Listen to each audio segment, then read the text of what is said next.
মা খালি ব্লগ দেখে ব্লগ কেমনে সাজে, কেমনে ফেসিয়াল করে, কেমনে ব্রুফলাক করে, কেমনে অনলাইনে অর্ডার দিয়া টেহা কাফর আনন্দ জামার কাছে কোনা দামাকা অফার না থামায় নেব। কথা বলেন ঠিক কি না বলেন? দামাকা অফার। এই আজকের বাচ্চাগুলো কোরআন থেকে দূরে যাওয়ার মূল কারণ অভিভাবক। আর এখন বাইরেছে কিছু কিন্ডারগার্টেন। আপনি কিন্ডারগার্টেন চালান, কোনো অসুবিধা না। আপনি আমার সন্তানগুলোকে যেই টাইমে ঘর থেকে তুইলা নেন, ওই টাইমটা ছিল আমার আগের মক্তবের সময়। 10টার সময় ছিল আমাদের প্রাইমারির সময়, 10টাই ছিল আমাদের আলিয়া মাদ্রাসার সময়। আপনি কিন্ডারগার্টেন খুলে যেই টাইমে বাচ্চাকে ঘুম থেকে তুলে নেন, আমার মক্তবের সময়টা আপনাদের ক্লাসের কারণে চলে গেছে। এই জন্য আপনাদের কাছে আমার অনুরোধ থাকবে, আপনারা যদি আমার সন্তানকে তুলে নেন, কিন্তু একটা ভালো কারি দিয়ে আপনাদের কিন্ডারগার্টেনের প্রথম ক্লাসটা শুরু করবেন কোরআন পড়া দিয়ে। ঠিক কিনা বলে? ওইব কেমনে হে এত বড় এইটে ভরে যদি জিগান যে 5টা সূরা কয়, হে আলহামদুলিল্লাহ শুদ্ধ করে পড়তে পারতো না। এটার দোষ সন্তানের না, এটার দোষ হইল সন্তানের মার। কারণ সন্তান পেটের ভিতরে থাকা অবস্থায় সন্তান মায়ের কাছে 3টা দাবি। 1 নম্বর দাবি হলো সন্তান পেট থেকে ভূমিষ্ঠ হওয়ার পর তার কানের মধ্যে আজান দিব। 2 নম্বর হলো সন্তানের সুন্দর একটা নাম রাখবে।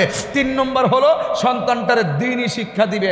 সন্তানের এই 3টা শৈশবের 3টা দাবি পালন করতে মা বাবা ব্যর্থ হয়েছে বলেই ওই সন্তান মা বাবাকে বৃদ্ধাঙ্গুল দেখা।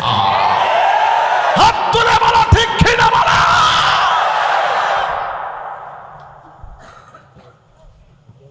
ফেডের মধ্যে থইয়া থইয়া স্টার জলসা দেখে, আর এখন স্টার জলসা কম দেখে।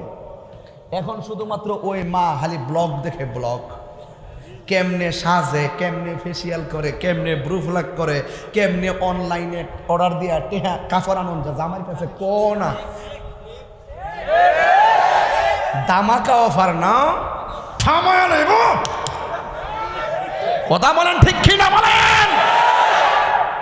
দামাকা অফার। এই আজকের বাচ্চাগুলো কোরআন থেকে দূরে যাওয়ার মূল কারণ অভিভাবক।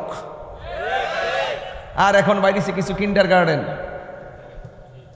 আপনি কিন্ডারগার্টেন চালান, কোনো অসুবিধা না। আপনি আমার সন্তানগুলোকে যেই টাইমে ঘর থেকে তুইলা নেন, ওই টাইমটা ছিল আমার আগের মক্তবের সময়। 10টার সময় ছিল আমাদের প্রাইমারির সময়, 10টাই ছিল আমাদের আলিয়া মাদ্রাসার সময়। আপনি কিন্ডারগার্টেন খুলে যেই টাইমে বাচ্চাকে ঘুম থেকে তুলে নেন, আমার মক্তবের সময়টা আপনাদের ক্লাসের কারণে চলে গেছে। এই জন্য আপনাদের কাছে আমার অনুরোধ থাকবে, আপনারা যদি আমার সন্তানকে তুলে নেন, কিন্তু একটা ভালো কারি দিয়ে আপনাদের কিন্ডারগার্টেনের প্রথম ক্লাসটা শুরু করবেন কোরআন পড়া দিয়ে। ঠিক কিনা বলে?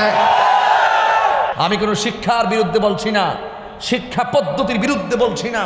আমি আপনাকে সিলেবাস দিচ্ছি, আপনাকে পরামর্শ দিচ্ছি, তবে আমার স্বাধীন সোনার বাংলার ছেলেরা কোরআনের প্রেমে উজ্জীবিত হবে। আপনি দেখেছেন কিনা আমি জানি না, ট্রাকের নিচে পিষ্ট হয়ে মারা গেছে মা, কিন্তু সন্তানটা বেঁচে গেছে। আপনি কিভাবে আপনাকে বোঝাবো যে আল্লাহ রহমতের দরিয়া কত বড় মহান? ঠিক কিনা বলেন?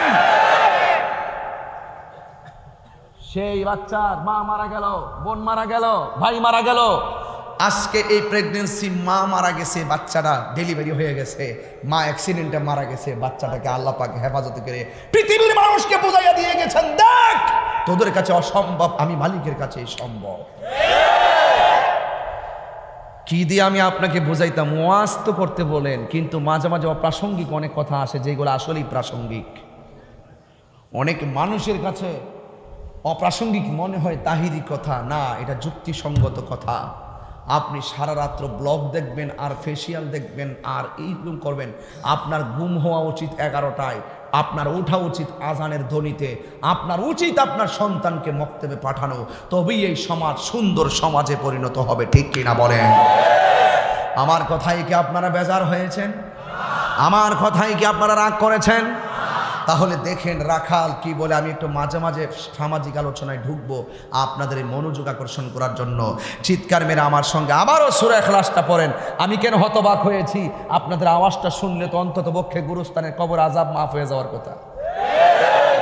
পড়েন সবাই একবারে 3বার কুল হু আল্লাহ, একবার কুল হু আল্লাহ পড়লে কোরআন শরীফ 3 ভাগের 1 ভাগ খতম হয়ে যায়, 2 বার পড়লে 3 ভাগের 2 ভাগ খতম হয়, 3 বার পড়লে 1 খতম কোরআনের সওয়াব পাওয়া যায়। জোরে কন্যা সুবহানাল্লাহ।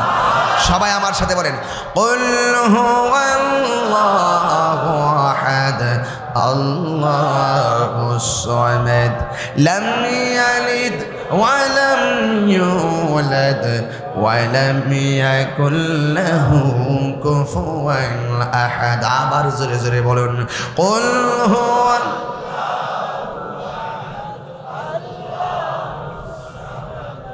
لم يلد ولم يولد ولم يكن له كفوا أحد। زوري زوري قول الله أكبر।